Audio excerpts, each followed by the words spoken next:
आज से आज की बात का शो आप देख सकेंगे 8:30 बजे से। रामलला के गर्भगृह और दर्शन पथ के पास रखे दान पात्रों से जो भी नकदी निकाली जाती है उसे राम जन्मभूमि परिसर के अंदर ही बने एक गोपनीय कक्ष में ले जाया जाता है। सुरक्षा कारणों से इस कमरे की सटीक स्थिति को बेहद गुप्त रखा जाता है। इस कमरे में बाहरी लोगों का प्रवेश पूरी तरीके से वर्जित होता है। चढ़ावे की गिनती के लिए कुल 50 कर्मचारियों की मौजूदगी इस कमरे में रहती थी। 3 कैटेगरी में कर्मचारी काम करते हैं। 24 कर्मचारी नोट गिनकर उनके बंडल बनाते हैं। ट्रस्ट से जुड़े 12 कर्मचारी नजर रखते हैं और बाकी 14 कर्मचारी एसबीआई और टीसीएस की ऑडिट टीमों के सदस्य होते हैं। अयोध्या में राम मंदिर के इस समय हम मुख्य द्वार पर मौजूद हैं, जहां एक दिन में सबसे ज्यादा श्रद्धालु प्रभु श्री राम के दर्शन करने के लिए जाते हैं। न सिर्फ प्रदेश से बल्कि देश विदेश से जो श्रद्धालु होते हैं वो हर रोज पहुंचते हैं और प्रभु श्री राम के चरणों में नतमस्तक होते हैं अपनी भावनाओं को लेकर के। राम मंदिर का ये मुख्य द्वार है। यहाँ से लोग लाखों की संख्या में एक दिन में आते हैं जाते हैं और जो औसत माना जाता है एक दिन में 1 करोड़ रुपए से ऊपर का जो चंदा आता है, चढ़ावा आता है, वो राम मंदिर परिसर में जमा होता है। इसमें जो सोना चांदी आभूषण दान होता है या यूं कहा जाए चढ़ावा चढ़ता है उसकी गिनती फिलहाल नहीं है और बड़ी संख्या में जो श्रद्धालु होते हैं वो पूरे देश भर से विदेश से यहाँ पर आते हैं। जो ट्रस्ट के लोग हैं उनका कहना है कि एक दिन में लगभग 1 करोड़ रुपए के आसपास ये गिनती होती है और जो लोग इस काम में शामिल किए जाते हैं उनकी ये जिम्मेदारी होती है कि वो सीसीटीवी की निगरानी में बैंक ऑफिसर्स के साथ मिलकर के बाकायदा इन सारी रकम को न सिर्फ एक जहां इकट्ठा करते हैं बल्कि सेम डे इस पैसे को एसबीआई जो कि स्टेट बैंक ऑफ इंडिया की ब्रांच होती है वहां लेके जाया जाता है और जो अगर कैश ज़्यादा हो जाता है या आभूषण ज़्यादा हो जाते हैं तो उसको एक दिन वहीं पर बंद करके रख दिया जाता है।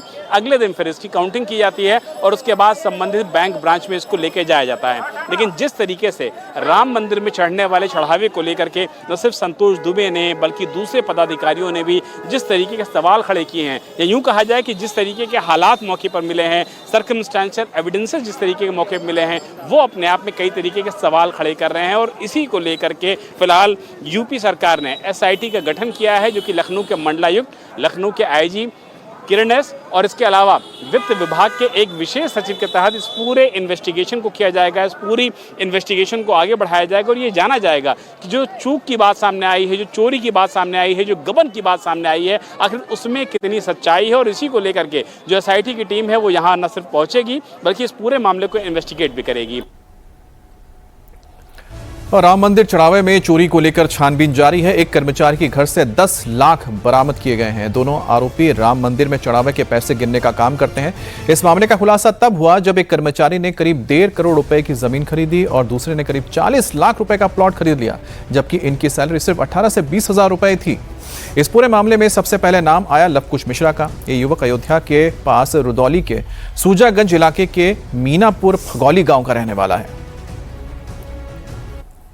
लेकिन जो आरोप हैं वो बहुत ज़्यादा गंभीर हैं, वो बहुत ज़्यादा खतरनाक हैं कि लवकुश मिश्रा ने इस पूरे मामले में न सिर्फ चोरी की है बल्कि इस चोरी की घटना को अंजाम देने में और लोगों की मदद भी की है। बताया ये भी जाता है कि जो अयोध्या ज़िले में फैज़ाबाद इलाका है, फैज़ाबाद इलाके में उसका एक घर भी बन रहा था और उसमें लाखों रुपए लगाए जा रहे थे। लेकिन इस पूरे मामले में जो लवकुश के परिजन हैं उनका ये कहना है कि इस पूरे मामले में लवकुश मिश्रा को गलत फंसाया जा रहा है।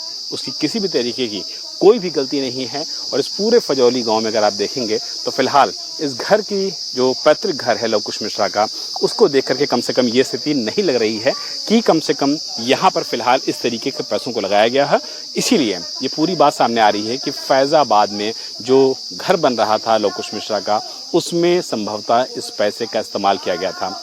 जो गोबर का इलाका है, जहाँ गोबर पाता जाता है, कंडा पाता जाता है, इसमें बताया गया कि फ़िलहाल यहाँ पर जो आरोपी है उसने चीज़ों को छुपाया था। लेकिन जो परिवार के लोग हैं, जो लवकुश की बहन है, वो इस तरीके के सारे आरोपों से साफ तौर पे इनकार कर रही है।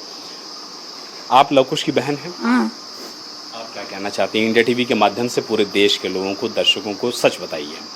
सच के ये है कि जो अफवाहें फालतू के उड़ रहे हैं कि गोबर में पैसा पाया जाता है, लोग उसके वहाँ से नहीं 10 लाख बरामद हुए और राम मंदिर से कुछ लोग आए थे पैसा लेने, ऐसा कुछ भी नहीं है। हमारे भाई को सब लोग गांव वाले और सब और बाहरी लोग इनको फंसा रहे हैं। लवकुश मिश्रा के रिश्तेदार भी जांच के दायरे में हैं। शुरुआती तफ्तीश में 18,000 की कमाई करने वालों के लाखों करोड़ों के प्रॉपर्टी के खुलासे हुए हैं। अब एसआईटी की टीम तफ्तीश कर रही है। हम इस समय अयोध्या के कौशलपुरी इलाके के फेज 2 में मौजूद हैं और ये जो घर आप मेरे ठीक पीछे देख रहे हैं ये अनुकल्प मिश्रा का घर है, जो कि रिश्ते में लवकुश मिश्रा, जिसके यहाँ कथित तौर पर 10 से 12 लाख रुपए मिलना बताया जा रहा है। राम मंदिर ट्रस्ट का जो चढ़ावा आता है उससे चोरी के मामले में उसने बताया जा रहा है कि लवकुश मिश्रा का ये साला लगता है अनुकल्प मिश्रा, और ये बताया जाता है कि कुछ सालों पहले इस प्रॉपर्टी को अनुकल्प मिश्रा ने लगभग 65 लाख रुपए में खरीदा है। और फिलहाल अगर घर की बात कर लिया जाए तो घर में फिलहाल अभी कोई मौजूद नहीं है। काफ़ी कोशिशों के बावजूद कोई भी घर से बाहर नहीं निकला है और अनुकल्प मिश्रा उस सूत्रधार के रूप में सामने आ रहा है जो दरअसल राम मंदिर में जो चढ़ावा आता है उसको गिनने का, उसको कलेक्ट करने का, उसको सही जगह पहुंचाने के तौर पर जाना जाता है। और अनुकल्प मिश्रा के बारे में बताया जा रहा है कि उसने ही अपने जीजा यानी कि लवकुश मिश्रा की जो नौकरी है वो अयोध्या के राम मंदिर परिसर में लगवाई थी, जहाँ पर जो चढ़ावा आता था उसको गिनने का काम, उसको कलेक्ट करने का काम और उसके बाद उसको SBI यानी कि बैंक के माध्यम से बैंकों तक पहुँचाने का काम आता था। और अखिलेश यादव और सपा के आरोपों पर यूपी के डिप्टी सीएम ब्रजेश पाठक ने पलटवार किया और कहा कि पहले अखिलेश जी को बाबरी चंद का हिसाब बताना चाहिए। अवधेश प्रसाद कह रहे हैं कि जो चोरी हुई है राम मंदिर में इसमें व्यापक स्तर की एजेंसी जांच करनी चाहिए, SIT से काम नहीं चलेगा। आप उनसे पूछो बाबरी मस्जिद जो चंदा इकट्ठा तो उसके बारे में एक बार बात करके दें।